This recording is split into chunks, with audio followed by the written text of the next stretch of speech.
Bueno, hola a todos. Vamos a acceder a una clase relacionada con la unidad 2. El tema, ustedes lo están viendo supuestamente en pantalla. Vamos a hablar de el cambio y cómo influye esa situación en la tarea directiva de la gente que está al frente de las organizaciones.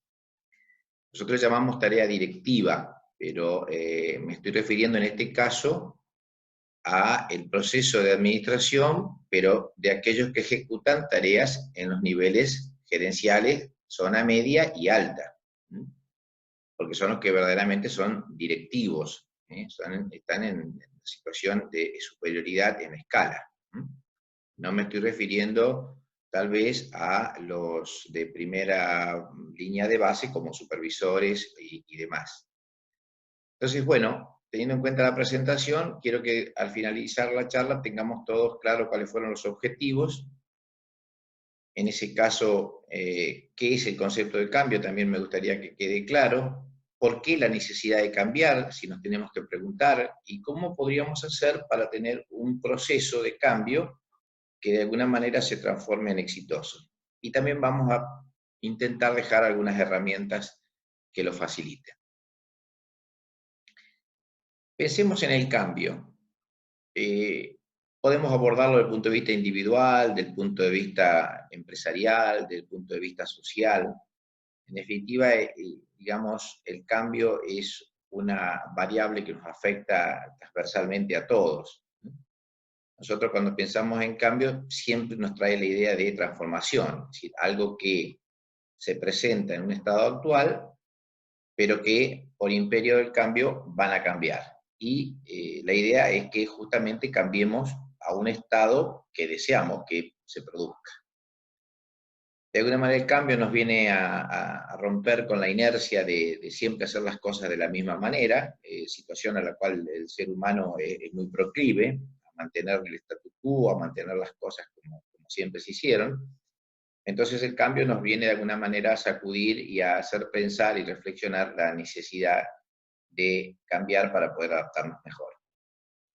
El concepto de cambio también trae la idea de fuerzas, que van desde una posición irreconciliable, o sea, cuando se ofrece resistencia, hasta el impulso para lograr el direccionamiento del cambio. Es decir, los procesos de cambio son procesos que tienen tensiones, pero que también tienen impulsos hacia la meta que uno desea lograr, ya sea en el plano individual, organizacional o público.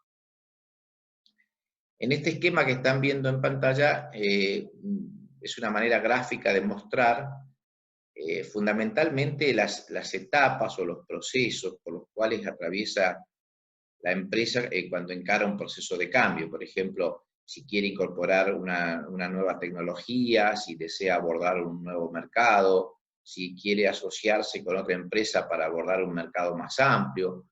Cualquier situación de cambio a la cual le obligue a la empresa a tomar una medida para adaptarse mejor, este sería el esquema por el cual, digamos, el cambio transita de una manera racional y metodológica, diría yo.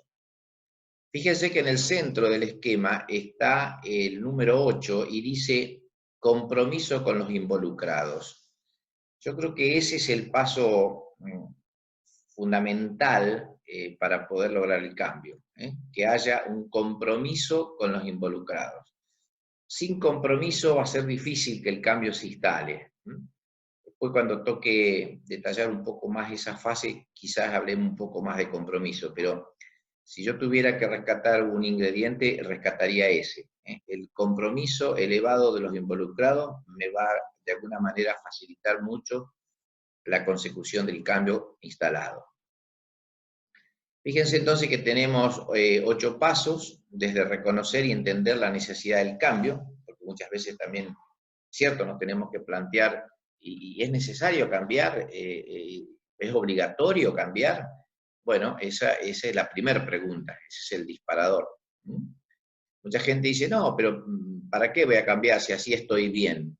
Bueno, el inicio del proceso, el disparador, es reconocer que tenés un problema. Como casi todo proceso de decisiones, El primer paso es reconocer lo que te está pasando, reconocer que tenés un problema. Si no llegamos a esta situación, evidentemente no precisamos un cambio. Pero fundamentalmente lo que nos tenemos que plantear es esto de entender la necesidad de cambiar. Es el puntapié inicial, es lo que nos va a dar el impulso. En la medida en que estemos convencidos que el cambio es necesario, ahí arranca como la fuerza o el impulso a través de los agentes de cambio para poder intentarlo. Entonces, cuando vamos a abordar esta etapa, necesitamos sí o sí analizar cuál es la influencia de todos los que participan del cambio, ya sea en el aspecto local, en el aspecto global, y asegurar que haya un alto nivel de compromiso para comprender la necesidad del cambio, la naturaleza del cambio, y eso es fundamental para poner, digamos, el puntapié inicial en este proceso. Imaginemos en un cuadro de doble entrada, por ejemplo, donde por un lado hay una gran presión hacia el cambio y en la base horizontal el apoyo que hay de la gente. Si el apoyo de la gente es bajo y la presión para cambiar también es baja, en definitiva lo que hay es un clima de apatía, es decir, no hay mucho compromiso ni ganas de cambiar. Entonces, bueno, ahí vamos a estar en un cuadrante, digamos, difícil como cultivo de cambio. Si ese apoyo organizacional sigue siendo bajo, pero la presión para cambiar es alta, lo que se está produciendo es una amenaza de quienes impulsan el cambio, teniendo en cuenta que el apoyo organizacional es pequeño. O sea, acá se da el caso de cuando desde la directiva quieren implantar el cambio de alguna manera forzada y hay poco apoyo organizacional para hacerlo, ahí lo que se está creando es un clima que de alguna manera es una amenaza para el éxito del cambio. Y en los cuadrantes de la derecha tenemos dos actitudes. Una, la del colaborador, cuando tengo un alto compromiso y apoyo organizacional, pero la presión del cambio es baja, o sea, tengo gente dispuesta a cambiar, pero por ahora la presión del cambio no parece ser tan imperiosa, y bueno, la gente de alguna manera colabora, y eso es interesante. Pero el cuadrante más positivo para la implantación del cambio es el del extremo derecho, superior, donde aparece la postura verdaderamente estimulante y donde la gente aprende y avanza con el cambio. Y eso se da cuando la necesidad o la presión de cambiar es alta desde los directivos y los colaboradores o el apoyo organizacional está presente de una manera alta. Para esta etapa hay algunas herramientas que podríamos sugerir. Ustedes van a ver que las herramientas muchas veces son iguales o los distintos pasos se repiten y por ahí alguna herramienta es distinta a otra, pero no mucho más que eso. Entonces necesitamos trabajar en equipo, tener torbellino de ideas, discutir, necesitamos llevar estadísticas, controles, para poder dejar registrado las situaciones. Tenemos que tratar de formar eventos para que la gente se capacite y entienda la necesidad del cambio a través de talleres, seminarios. Tenemos que tener tareas de investigación, o sea, buscar la documentación que nos permita entender el problema y fundamentalmente analizar lo que pasa afuera. Esto es del análisis de los stakeholders, o sea, los stakeholders eran todos aquellos intereses que están fuera de la organización, pero que de alguna manera la influyen. Llamémosle proveedores, bancos, sindicatos, otros competidores. Es toda la gente que desde el entorno se relaciona con la empresa. También podemos hacer un análisis FODA, esto es fortalezas, debilidades, oportunidades y amenazas. Podemos hacer cuestionarios a la gente y podemos tratar de entender o analizar un poco cómo está la cultura interna y externa. Cuando vamos a analizar el paso número 2, tenemos elementos como, por ejemplo, de qué manera puedo alinear la dirección estratégica hacia el cambio. No se olviden que cuando hablamos de las palabras misión, visión, valores, prácticamente son la guía central de las organizaciones. Si ustedes analizan cualquier página web de una empresa, van a encontrar en las distintas solapas de quiénes somos o nuestro origen, y va a tener perfectamente aclarado ahí cuál es la misión, cuál es la visión y cuáles son los valores que rigen, que marcan el rumbo. Y esto es fundamental en un proceso de cambio, que el cambio esté alineado, esté en la misma dirección, esté en el mismo sentido que la dirección estratégica. No podríamos implementar un cambio que no esté alineado con la estrategia, porque evidentemente es como que estamos haciendo un cambio en contra del sentido estratégico deseado.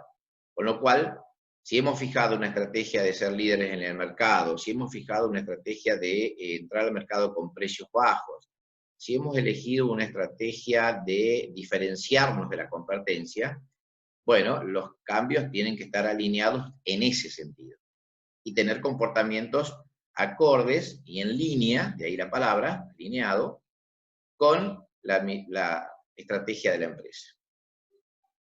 Es fundamental tener buenos conductores de cambio, para que ellos sean los que convenzan a los demás de las bondades del cambio. Básicamente, entonces, tenemos que contestarnos estas 3 preguntas. Lo primero de todo es dónde estamos hoy, para saber cuál es la situación actual. La segunda cuestión que nos tenemos que plantear es dónde queremos estar en el futuro. Y finalmente, plantearnos la disyuntiva de cómo hacemos para llegar ahí, cuáles son los caminos, cuántos caminos hay, cuál es el que más nos conviene. Entonces, básicamente esas 3 preguntas son centrales. ¿Dónde estoy? ¿A dónde quiero ir? ¿Y cómo pienso llegar? Bueno, ahí también se sugieren herramientas similares a las anteriores, trabajar en equipo, formarse, investigar, analizar. Y cuando estamos ya en el paso 3, lo que necesitamos es desarrollar un caso de cambio, es decir, intentar mostrar cómo sería el cambio total a través de una prueba, o prueba piloto, o de un caso en particular, como para empezar a entender cuál es la naturaleza de ese cambio y qué significa.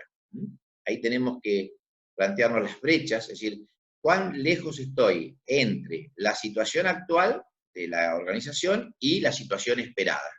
Esas 2 preguntas que me hice hoy yo, entre dónde estoy parado hoy y a dónde quiero llegar, indica la distancia de la brecha.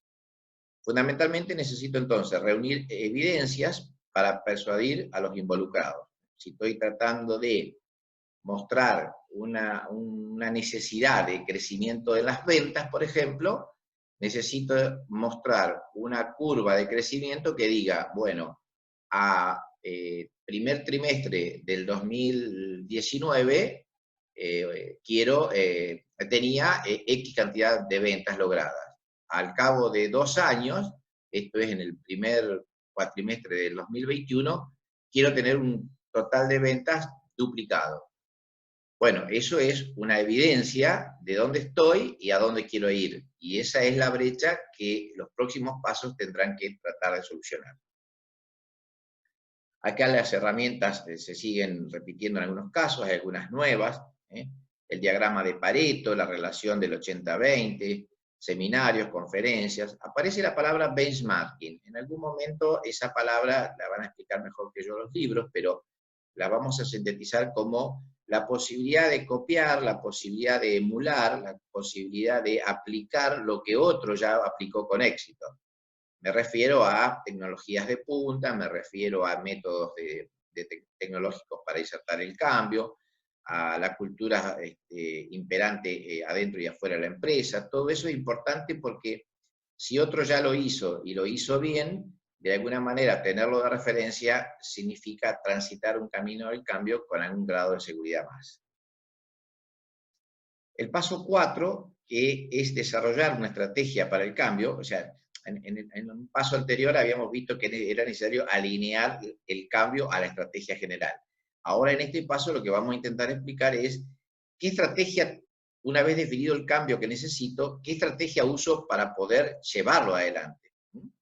Entonces, fundamentalmente tengo que distinguir cuáles son las áreas claves de la empresa que van a intervenir, cuál va a ser la forma más óptima de dividir el trabajo, como para que en definitiva las áreas cumplan cada una con su rol, y cuál va a ser la estrategia para controlar o supervisar el avance de esta implementación de cambio. A partir de ahí necesitamos buscar los mecanismos para que la gente informe cómo va reportándose respecto del cambio que van instalando. Es necesario ver o mostrar enseguida los primeros signos de éxito, ir evaluando cómo sería ese éxito primario e inicial extrapolado a largo plazo, como para tener una idea de las bondades de esta muestra hacia el futuro. Y fundamentalmente tengo que tener una buena estrategia de comunicación. Esto es fundamental en un proceso de cambio, la comunicación. Ustedes lo estarán viendo en los ejemplos que hemos vivido, que estamos viviendo en la Argentina con el tema de coronavirus y demás.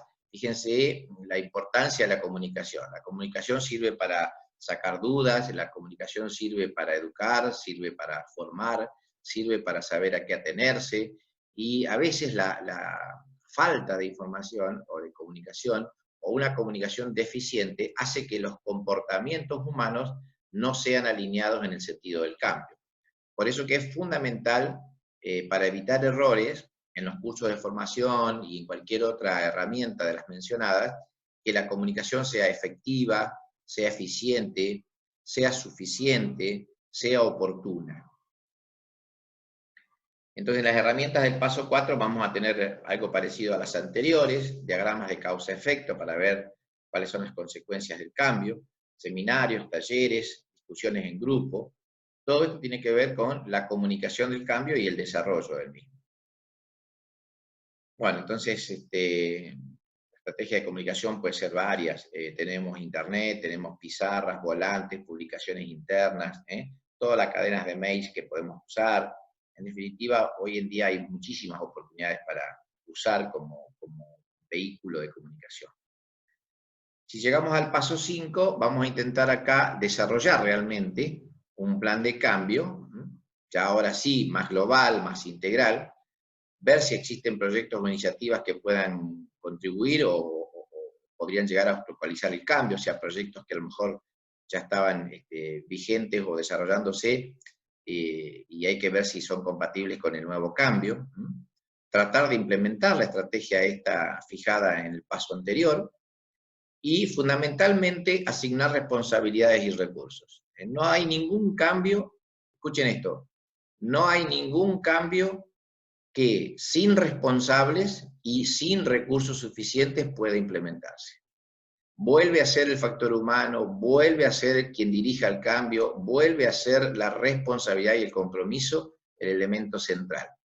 Y obviamente los recursos, porque solamente con la ideología del cambio no lo voy a llevar a la práctica, necesito aplicar recursos, generar dinero, generar incorporación de bienes, de insumos, de máquinas, de lo que fuere, porque una cosa es el cambio y otra cosa es tener o no los recursos necesarios. Si el cambio es necesario, si la gente está involucrada, alguien va a financiar de alguna manera, ya sea bancos, socios, inversionistas, alguien va a financiar, aunque sea la incorporación de los recursos, si es que la empresa no los tiene. Pero es fundamental tener el compromiso, los responsables y los recursos. En este paso también se escribe de alguna manera detallada la forma en cómo vamos a ir controlando. Cuando uno controla el avance de un cambio se usa mucho una palabra monitoreo, como sinónimo de control en este caso. Ver qué indicadores va arrojando las primeras actividades, como para ver si esos indicadores nos permiten ir avanzando en un 20, en un 30 o en un 40% inicial, lo cual indicaría un buen rumbo. Necesitamos aprobar ese plan de cambio por la directiva superior y fundamentalmente comunicar el plan. Esto es la tarea básica. Y fundamentalmente pensar que ese plan no es único e intocable, sino que el plan, en la medida en que lo ejecutemos, también podría sufrir algunas pequeñas correcciones.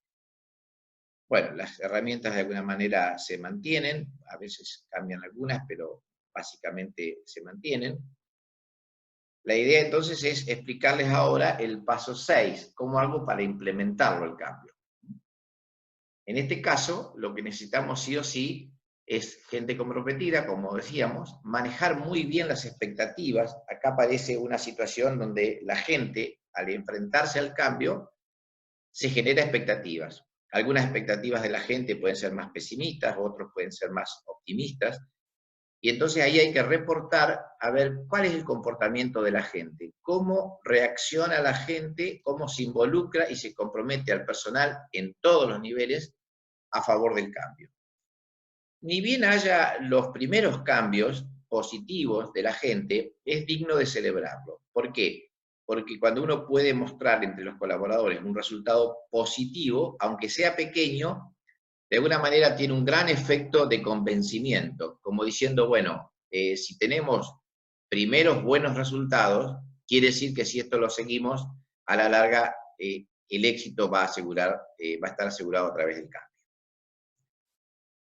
Pasamos a las herramientas también del paso 6, que son similares. Podemos usar alguna gráfica de Gantt como diferencia, como para ir midiendo el avance de los procesos en el tiempo. Podríamos también hacer algún diagrama de contingencia, es decir, cuáles han sido los inconvenientes o los problemas que hemos tenido para poder avanzar. Podemos usar diagramas de flecha, de procedimientos, flujogramas, cursogramas. Esto no se preocupen que de alguna manera en la unidad 5 lo vamos a practicar. Y fundamentalmente llegamos entonces al paso 7, el penúltimo, donde tenemos que ir haciendo una evaluación de cómo ha sido la instalación del cambio. Si la propuesta fue aceptada, si fue efectiva, si en general hubo un apoyo para avanzar, y si la estrategia inicial que planteamos en los pasos anteriores respecto del cambio sigue vigente o necesitaríamos hacerle alguna revisión. Entonces, ahora sí, ya con el cambio prácticamente instalado, empezamos a evaluar los primeros resultados, a controlar si podemos seguir o darle mayor velocidad, y en definitiva el cambio terminará instalado. Allí ya con las normas de control podemos pensar en certificar normas de calidad, ISO 9000, llevar tableros de control para poder monitorear los avances, continuar con la gráfica de Gantt para medir los procesos y el tiempo, tener alguna herramienta para ver cómo se administra el proyecto, cómo se instalan los recursos. Eso también lo vamos a practicar en su momento. Y llegamos al último paso, que yo en el inicio de la charla se los planteé como uno de los principales, y lo sigo sosteniendo, es el compromiso con los involucrados. Si no tenemos el compromiso de los involucrados, va a ser muy difícil instalar el cambio. Y acá tenemos que luchar contra una herramienta, contra un factor importante que es la resistencia frente al cambio. La gente siempre se ha resistido al cambio, entonces es importante comunicar, reunirse, tener reuniones, poder capacitar, poder llevar información, folletos, lo que sea. Solamente con persuasión, información, talleres y capacitación podemos llegar a vencer esa resistencia al cambio que de alguna manera es natural. No hay proyecto de cambio que no tenga resistencia. O sea, aquel que piense que es fácil cambiar, realmente se equivoca, la resistencia va a estar. Lo que puede pasar es que sea más grande, más chica, más fácil de soslayar o no, pero la resistencia es inherente al cambio. Entonces tendremos que desarrollar ahí un plan de apoyo para que la gente se involucre y logremos eso tan ansiado que yo le llamo compromiso. El compromiso, digamos, es posterior a la confianza. Cuando vos te ganás la confianza del colaborador, el colaborador, si tiene confianza en vos como líder y la idea del cambio le entusiasma, se va a involucrar, se va a comprometer. De lo contrario, va a estar difícil. Bueno, algunas de las herramientas para llegar al paso 8, también seguir comunicando para vencer la resistencia al cambio. Y acá aparece entonces, en esta diapositiva general, un poco el resumen de a dónde queremos llegar. Desde reconocer la necesidad del cambio, como primera gran discusión a tener en la empresa, hasta lograr el compromiso total de los involucrados. Entonces, tengamos en cuenta que cambio, digamos, no es lo mismo que transición. El cambio es situacional, es externo a la persona. Me llega y tengo que tratar de adaptarme.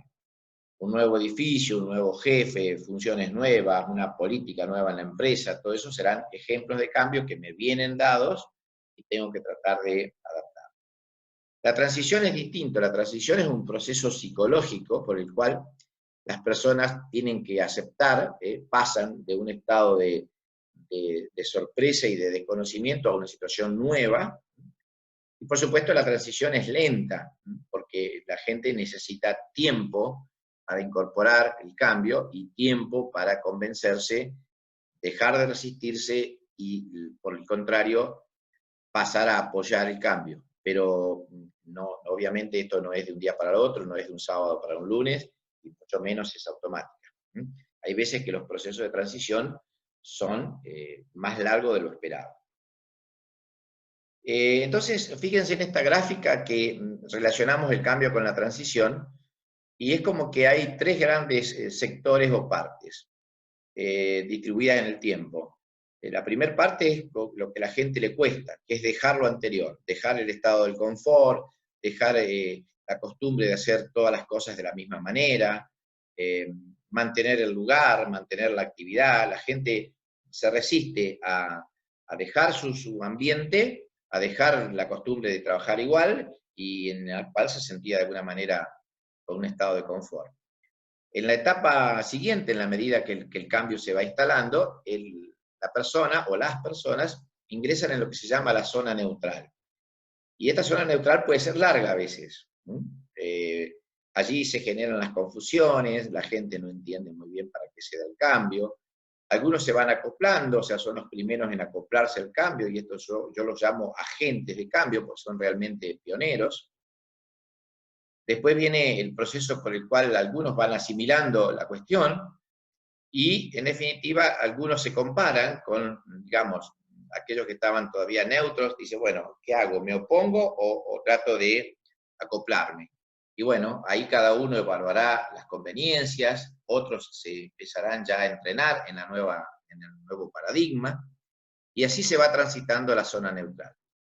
Para llegar, una vez que la gente se haya convencido y el cambio esté ya más instalado, a decir, bueno, me arriesgo, es mejor adaptarme, quizás tenga nuevas oportunidades, y allí empezar a ser un jugador del nuevo esquema de juego en un cambio con costumbres y con objetivos distintos. Entonces, el líder es aquel que yo sigo en la medida en que lo haría, si no, lo hago solamente a través de él y no iría solo. Esto lo dice Joel Barker en sus videos. Un líder es alguien a quien seguiríamos a un lugar al que no iríamos solo, o sea, necesitamos un guía. La cultura tiene mucho que ver en el cambio. La gente con culturas más fuertes, más arraigadas, con muchos símbolos, mucha historia, mucho rito, mucho mecanismo de control, con estructuras rígidas, por ejemplo, son las que más se resisten al cambio. En cambio, culturas más flexibles, más débiles, con menos estructuras rígidas, totalmente, en este caso, estructuras navales flexibles, son las más proclives al cambio. Los rituales y rutinas muchas veces nos atan y nos dejan sin la posibilidad de cambiar, porque, digamos, abonan lo que yo llamo la zona de confort. Pero fíjense la frase de nada menos que de Einstein, que dice, no hay signo más claro de locura que repetir lo mismo una y otra vez esperando resultados distintos. Esa verdad sumamente racional es lo que nos alienta a decir, bueno, evidentemente no puedo seguir atado a una rutina y es necesario cambiar.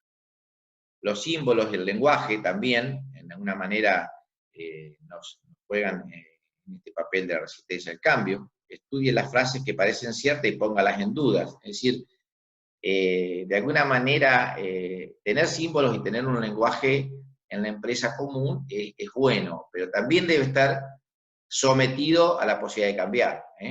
Porque cuando tomamos todo como cierto y tomamos todo como imposible de cambiar, es como que ahí nos agarra entonces la rutina y ahí nos estamos cerrando el cambio. Bueno, muy importante el líder en el cambio. El líder, digamos, es quien debe tomar las decisiones y conducir. El principal generador de compromiso y confianza, obviamente, es el líder. Vamos a necesitar mecanismos de control y de poder para poder llevar el cambio.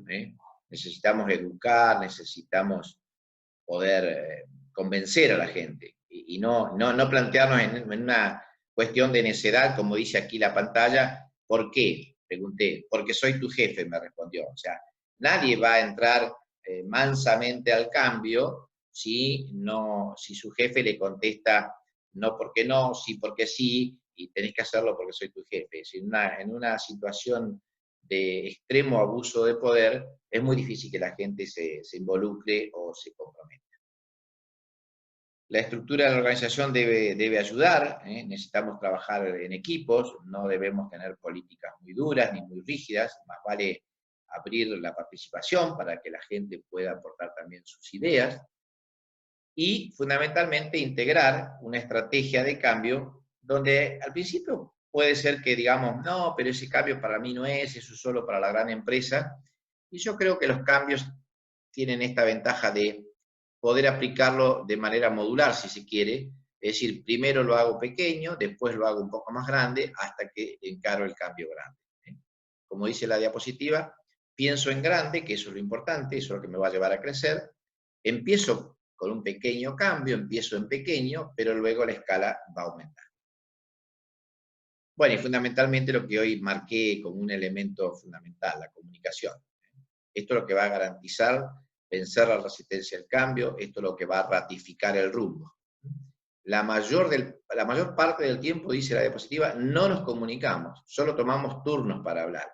Es muy difícil pensar en hablar y no verificar que nos hayan entendido. Me parece que aquí en la comunicación oral, escrita o como fuere, quien hace de emisor tiene el gran compromiso de asegurar que los demás interlocutores lo han entendido.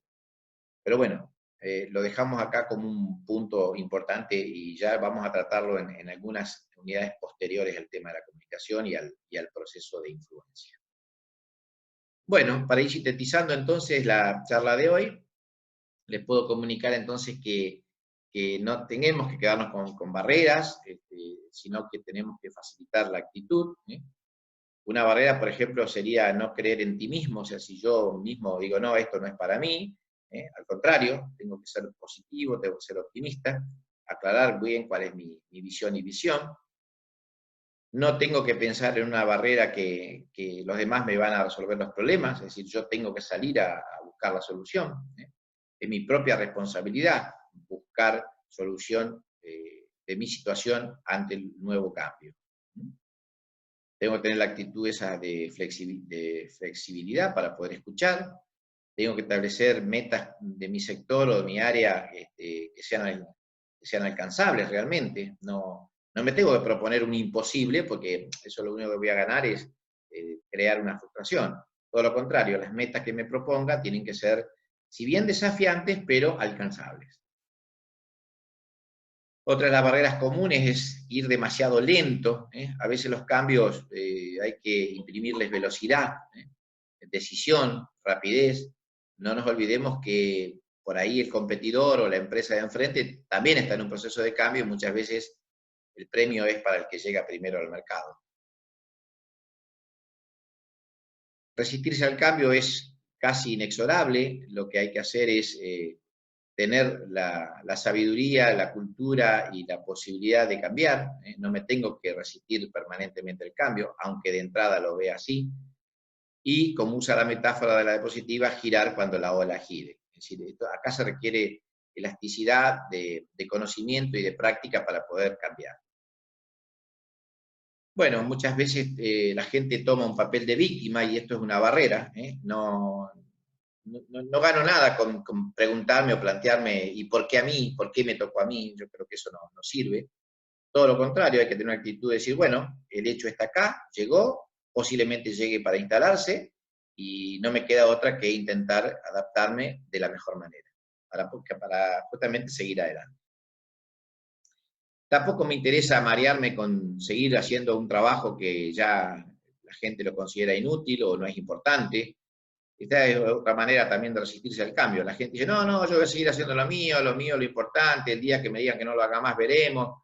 O sea, y se sigue llenando de tareas que en definitiva son poco relevantes. Todo lo contrario. Lo que hay que hacer es sacarse de encima el trabajo de poco valor y que era excesivo y concentrarme en aquellas actividades que sí, son las que agregan valor. Siempre que pensemos en el agregado de valor, pensemos en la equidad. Bueno, y para ir cerrando, les comunico entonces que la barrera más pronunciada puede ser aquella de que yo quiera controlar lo incontrolable, lo cual sabemos que manejar variables del entorno, muchas veces la influencia del entorno es mucho más grande que la influencia que pueda tener la organización hacia el entorno, con lo cual me parece que lo más saludable para la empresa si es que no quiere correr riesgo de desaparecer, es aceptar los cambios, aceptar que es necesario ir en el sentido que el entorno nos está ofreciendo, porque evidentemente las diferencias de presión entre uno y otro sector son muy distintas, y lo mejor que me puede pasar es aceptar lo que yo ya no puedo cambiar. Bueno, entonces hasta acá esta charla, como para que tengan un refuerzo de la literatura ya entregada y que corresponde a la unidad 2.